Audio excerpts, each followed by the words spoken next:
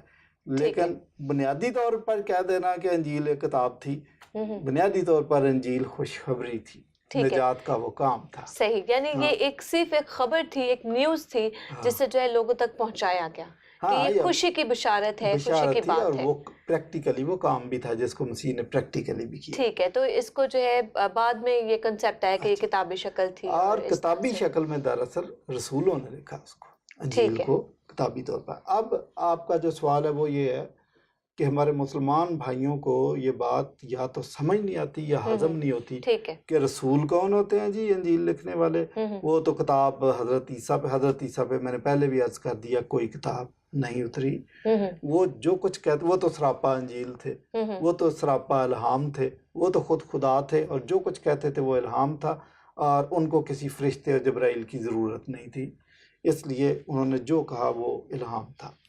اب رہی بات کہ رسولوں کے پاس کیا اختیار تھا کہ وہ انجیل لکھیں، وہ کون ہوتے ہیں؟ اچھا، یہ ان کی اتھارٹی کے بارے میں اتھارٹی کے بارے میں بتا رہا ہوں. ہمارے لیے تو اتھارٹی کا کوئی مسئلہ نہیں. میں نے بتا دیا کہ پولوس کے خطوط کو وہ من مانتے تھے، کوئی مسئلہ نہیں تھا اتھارٹی کا. وہ حواری، وہ رسول مسیح کے ساتھ رہے 3.5 سال، تو ان کو مسیح یسوع نے اتھارٹی دی تھی. ہمارے لیے کوئی مسئلہ نہیں. لیکن مسلمان کے لیے میں آپ کو بتاؤں، سورہ المائدہ اس کی 100 قرآن مجید میں سورہ المائدہ 111 آیت، اس میں لکھا ہے کہ حضرت عیسیٰ کے حواریوں پر بھی وحی نازل ہوتی تھی. تو میں آپ سے یہ سوال پوچھتا ہوں کہ آپ کون ہوتے ہیں کہ ان کے حواریوں کی اتھارٹی کو چیلنج کرنے والے، جبکہ قرآن مجید آپ کو یہ کہہ رہا ہے. ٹھیک ہے. That is for the sake of argument. ہم بطور کرسچن، میرے لیے یہ بائبل میں جو کچھ لکھا ہے کافی ہے، لیکن چونکہ ایمان کے حساب سے، چونکہ مسلمان سوال کر رہے ہیں تو اس لیے. رہی بات پولوس کی، ویسے تو حواریوں پر ہی ہمارے بھائیوں کو بڑا اعتراض ہے، پولوس پہ تو بہت زیادہ اعتراض ہے. ٹھیک ہے. لیکن ابن کثیر سورہ یاسین کی 12ویں تفسیر ابن کثیر کی بات کریں، تفسیر ابن کثیر، وہ جب اپنی تفسیر لکھتے ہیں تو سورہ یاسین کی 12ویں سے لے کر 15ویں آیت کی تفسیر کرتے ہوئے قرآن مجید میں یہاں لکھا ہے کہ اس بستی کا قصہ بیان کرو. غالباً یہ انطاکیہ کی بستی کی بات ہے کہ وہاں پر 2 رسول پہنچے، انہوں نے ان کی بات نہیں مانی، پھر ایک تیسرا رسول وہاں پر پہنچا. ابن کثیر لکھتے ہیں کہ وہ پولوس رسول تھا. اچھا ٹھیک ہے. کیا انہوں نے وہاں نام لکھا؟ تو اگر ابن کثیر یہ بات مان رہا کہ وہ پولوس تھا اس کی تفسیر میں، اوروں نے بھی کہیں ضرور ذکر کیا ہوگا. اس کا ریفرنس آپ ہمیں دوبارہ بتا سکتے ہیں؟ جی، تفسیر ابن کثیر سورہ یاسین اس کی 12ویں سے 15ویں آیت کی تفسیر کے اندر یہ انہوں نے لکھا. تو وہ مان رہے ہیں، جب آپ کے بزرگ مان رہے ہیں تو بھائی آپ کو بعد میں کیا پریشانی ہوگی پولوس سے. اور بات پولوس کی، ایک اور بات، کرنتھیوں کے نام پولوس نے خط لکھا، پہلا کرنتھیوں 2 باب کی 9 آیت میں لکھتے ہیں کہ جو باتیں خدا نے، جو باتیں نہ انسان کے دل میں آئیں، نہ کبھی انسان کے دل میں ان کا خیال آیا، لیکن خدا نے نہ ہمارے کانوں نے سنی، نہ آنکھوں نے سنی، نہ ہمارے دل میں ان کا خیال آیا، خدا نے اپنے محبت کرنے والوں پر وہ باتیں ظاہر کر. مشکات جلد نمبر 3 میں یہی سٹیٹمنٹ موجود ہے، سیم بالکل سٹیٹمنٹ موجود ہے کہ اللہ تعالیٰ نے وہ باتیں جو انسان کے دل میں نہیں آئی، اس کے خیال میں نہیں آئی، نہ اس کی آنکھوں نے دیکھی، نہ کانوں نے سنی، تو خدا نے اپنے بندوں پر سیم سٹیٹمنٹ. تو یہ تو پولوس کی سٹیٹمنٹ ہے. پھر آپ کہیں جی کہ، بلکہ ایک اور مجھے واقعہ یاد آ گیا کہ بائبل کی ایک بات ہے کہ شاید اسٹیفنس کے بارے میں کہ خدایا ان کو معاف کر، یہ جانتے نہیں ہیں کیا کرتے ہیں. جب اس کو جب اسے سنسار کیا گیا تھا اور پہلا شہید، جی تو ایک حدیث شریف میں یہ بھی آیا ہے کہ حضرت محمد انہوں نے یہ کہانی بیان کی، روایت بیان کی کہ ایک رسول تھے، وہ ان کی قوم ان کو مار رہی تھی، سنسار کر رہی تھی، اور ان کے چہرے سے خون بہہ رہا تھا، اور یہ بھی مشکات میں ہے۔ اچھا، اور وہ کہہ رہے تھے کہ اے خدا ان کو معاف کر، کیونکہ یہ جانتے نہیں کیا کرتے۔ تو باتیں تو آپ ساری مان بھی رہے ہیں، لیکن آپ گھما کے مان رہے ہیں یا ماننا نہیں چاہتے، لیکن لکھی ہوئی ساری باتیں۔ ٹھیک ہے، صحیح۔ تو مشکات کا حوالہ سے آپ نے دیا، جلد نمبر اس کی 3 ہے، ٹھیک ہے۔ جب آپ گفتگو کر رہے تھے تو پروفیسر صاحب اس میں ایک لفظ آپ نے استعمال کیا تھا، لفظ حواری۔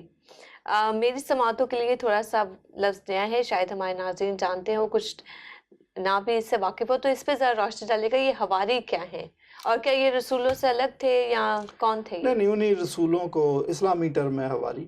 ہم مسیح کے شاگردوں کو یا تو رسول کہتے ہیں، انگریزی میں اپوسلز کہتے ہیں۔ اپوسلز کا بائبل میں ترجمہ ہم نے رسول کر دیا، جس سے میں اتنا اتفاق نہیں کرتا۔ میرے خیال میں اپوسل کا ترجمہ ہمیں مشنری کرنا چاہیے تھا۔ مشنری وہ ہے جو مسیح کے نجات کے پیغام کو، خوشخبری کے پیغام کو، انجیل کو لے کر غیر اقوام کی طرف جاتا ہے اور وہ میسج پہنچاتا ہے، وہ مشنری۔ ٹھیک ہے، یعنی جس کے پاس کوئی نہ کوئی مینڈیٹ ہوتا ہے، کوئی مشن ہوتا ہے، مسیح کا مشن۔ ٹھیک ہے، مسیح کا مشن۔ اچھا، اب قرآن مجید نے اس کے لیے حواری کا لفظ استعمال کیا مسیح کے رسولوں کے لیے۔ حواری کا مطلب ہے دھو کر پاک صاف کرنے والا، یا ایسا شخص جو کسی چیز کو سفید کر دیتا۔ ٹھیک ہے، دھو کر پاک صاف کرنے والا اور سفید کر دینے والا۔ ٹھیک ہے، اچھا، تو اس سے یہ تھیالوجی سامنے آتی ہے کہ ان شاگردوں کے پاس، ان رسولوں کے پاس یہ قوت تھی کہ وہ لوگوں کے دلوں کو دھو دیتے تھے۔ صحیح۔ آپ یہ دیکھیں کہ ان کا یہ کام تو نہیں تھا کہ وہ ان کو صابن لگا کے، صرف لگا کے دھو رہے تھے، دلوں کو دھو دینے میں۔ صحیح۔ وہ کسی کو یہ غلط فہمی ہوگی، شاید اس نے مس کنسیو کر لیا، اس نے کہا کہ مسیح کے شاگرد دھوبی تھے، وہ دھوبی نہیں تھے۔ صحیح۔ تو وہ دلوں کو دھو دیتے تھے، ٹھیک ہے، مسیح کے شاگرد، اس لیے ان کو۔ تو میں کہتا ہوں قرآن مجید نے اگر حواری کا لفظ استعمال کیا تو یہ شاگردوں کے، مسیح کے شاگردوں کے لیے، مسیح کے رسولوں کے لیے ایک بہت بڑا ٹریبیوٹ ہے۔ ٹھیک ہے، آپ ان پہ اعتراض کر رہے ہیں۔ صحیح، مطلب یہ لفظ جو ہے بہت ہی خوبصورتی اپنے اندر سمیٹے ہوئے ہے، پاک کرنے والا اور صاف کرنے والا اور اجلا کر دینے والا، نیا کر دینے والا۔ ہمارے لیے تو میں کہتا ہوں کہ رسولوں کی تعظیم سارنگوں پر، ہم تو پہلے ہی ان کو مان رہے ہیں، لیکن یہ ان لوگوں کے لیے میں بتانا چاہ رہا ہوں جو کہتے ہیں جی رسولوں کے پاس کیا اختیار تھا کہ انجیل لکھیں، ان کے لیے میں کہہ رہا ہوں کہ وہ بھی اس ٹرم کو سمجھے۔ صحیح، اور اس ٹرم کو دھوبی کے طور پہ استعمال کرنے کے بجائے اس کو دھو کر پاک صاف کرنے والے اور نئے صاف کرنے والے کے طور پر، دلوں کے صاف کرنے والے کو مان لینا چاہیے۔ پروفیسر صاحب، یوں تو یہ ایک ایسا عنوان آج ہم نے چھیڑ دیا ہے جس پہ بہت سے سوالات ہیں ابھی بھی باقی، لیکن پروگرام کا وقت کیونکہ اجازت نہیں دے رہا، اور جیسا کہ میں نے شروع میں ہی کہا کہ ہمیں کم از کم اس پہ 2 پروگرام کرنے ہوں گے، لیکن ایک سوال جاتے جاتے میں ضرور پوچھنا چاہوں گی آپ سے کہ یہ بھی ایک بڑا اہم نقطہ اٹھایا جاتا ہے ہمارے مسلمان بھائیوں کی طرف سے کہ جو کتاب مقدس ہے وہ کہ انہوں نے اس کو تشبیہ دی ہے کسی انٹرسٹنگ میگزین سے، کہ یہ ایک بڑا ہی انٹرسٹنگ قسم کا رسالہ ہے، میگزین ہے، کہ جس کے اندر ایسی کتابوں کو شامل کر دیا گیا جو سمجھ میں آ رہی تھیں، انٹرسٹنگ تھیں، کہانی کی طرح تھیں، سمپل تھیں، اور ایسی کتب جو سمجھ میں نہیں آ رہی تھیں، کمپلیکیٹڈ تھیں، زیادہ روحانی تھیں یا زیادہ الہی تھیں، سمجھ میں نہ آنے والی تھی، مشکل تھی، ان کو ہٹا دیا گیا۔ اس وجہ سے بھی یہ جو کتاب مقدس ہمارے سامنے آج جس شکل میں ہے وہ فیک ہے یا وہ بھروسے کے قابل نہیں ہے۔ بے شمار لوگوں نے بائبل پر اعتراض کیے ہیں، اور میں آپ کو بتانا چاہوں گا کہ جتنے زیادہ اعتراضات بائبل پر کیے گئے اتنے زیادہ اعتراضات کسی اور کتاب پر نہیں کیے گئے۔ ٹھیک ہے، لیکن یہ بھی میں واضح کر دوں کہ جتنا زیادہ بائبل کو کرٹیسائز کیا گیا ہے اتنا زیادہ یہ نکھر کر سامنے آئی ہے۔ یہ کہنا کہ انٹرسٹنگ کتابوں کو بائبل میں شامل کر لیا، جو انٹرسٹنگ نہیں تھی ان کو نکال دیا، یہ کہانی درست نہیں ہے، یہ آپ کا اپنا مفروضہ ہے۔ صحیح۔ بائبل میں کتابیں شامل کرنے کا کرائٹیریا میں نے آپ کو بتایا، لیکن جو سوال آپ نے کیا میگزین ہے، دیکھیں خدا کا ایک منصوبہ ہے ٹھیک ہے. اور وہ خدا نے روز اول سے منصوبہ ترتیب دے دیا تھا، ایک صحیح. پلان کر لیا تھا. پوری بائبل کی کتابیں اس پلان، اس نظریے اور خدا کے الہی منصوبے کے مطابق آگے بڑھ رہی ہیں. یہ ایسا نہیں ہے کہ کوئی کسی کے ذہن میں آیا اور وہ اس میں لکھ دیا. نو، یہ ڈیوائن پلان ہے جو چل رہا ہے. اس لیے چونکہ یہ ساری کتابیں اس ڈیوائن منصوبے کے عین مطابق ہیں، اس لیے ہم نے اس میں شامل کی اور ان کی ایک ترتیب اور سیکوینس ہے. ٹھیک ہے. اچھا، جو کتابیں بلکہ ہمارے لیے تو آسان ہو جاتا ہے کہ اس خدائی منصوبے کو پہچان کے ہم یہ دیکھیں کہ یہ اس منصوبے سے میچ نہیں کر رہی، اس لیے ہم اس کو شامل نہیں کرتے. بلکہ میں اسی توسط سے اب یہ بھی آپ کو بتا دوں کہ قرآن مجید کے ساتھ اور حدیثوں کے ساتھ ہمارا کوئی خدا واسطے کا بیر نہیں ہے، لیکن چونکہ وہ خدا کے اس الہی منصوبے کے ساتھ، اس ڈیوائن پلان کے ساتھ میچ نہیں کرتی، اس لیے مطابقت نہیں رکھتی، اس لیے ہم مانتے نہیں ہیں ان کو اور بائبل میں شامل بھی نہیں کرتے. وہ اگر اسی منصوبے کے عین مطابق ہوتی تو ہمیں کوئی حرج نہیں تھا، ہم اس بائبل میں ان کو بھی شامل جی، جہاں 66 صحائف اس میں شامل ہیں. اور وہ منصوبہ کیا ہے؟ وہ منصوبہ یہ ہے کہ انسان گناہ گار ہے، اس کو نجات کی ضرورت ہے.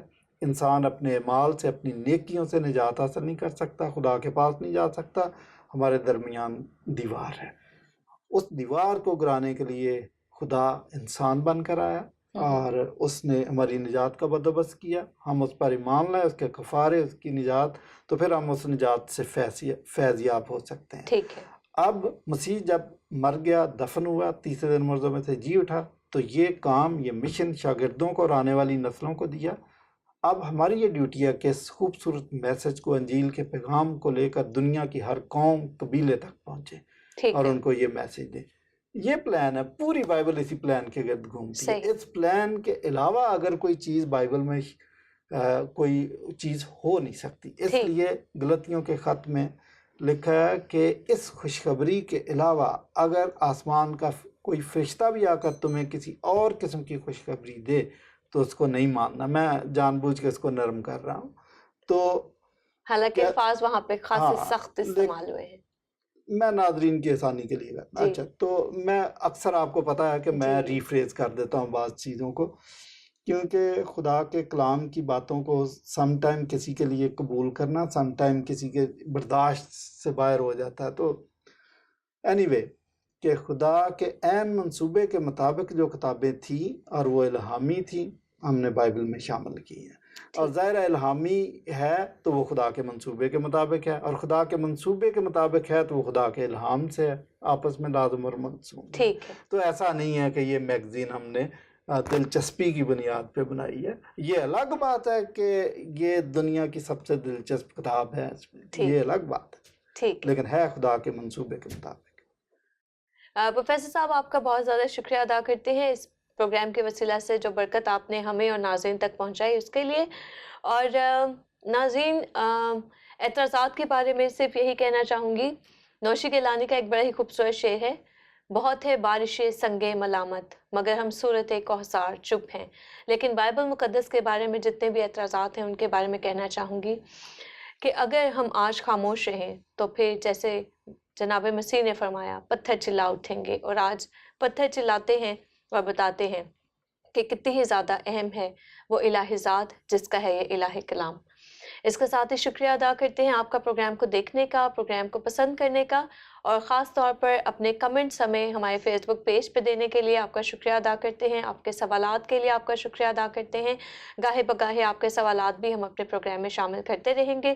کچھ کا جواب ہم آپ کو ان باکس بھی کرتے ہیں، تو ہمیں لکھتے رہیے، اپنے قیمتی مشورے، اپنے قیمتی آراء ہم تک پہنچاتے رہیے. آخر میں وہی ایک بات جو ہمیشہ کہتی ہوں کہ سچ کو سنیے، سچ کو جانیے، سچ کو کھوجیے اور سچ کو برداشت کرنے کی ہمت اور حوصلہ اپنے اندر پیش کیجیے. مسیح کی برکت اور سلامتی آپ سب کے ساتھ ہمیشہ رہے. خدا حافظ. شکریہ.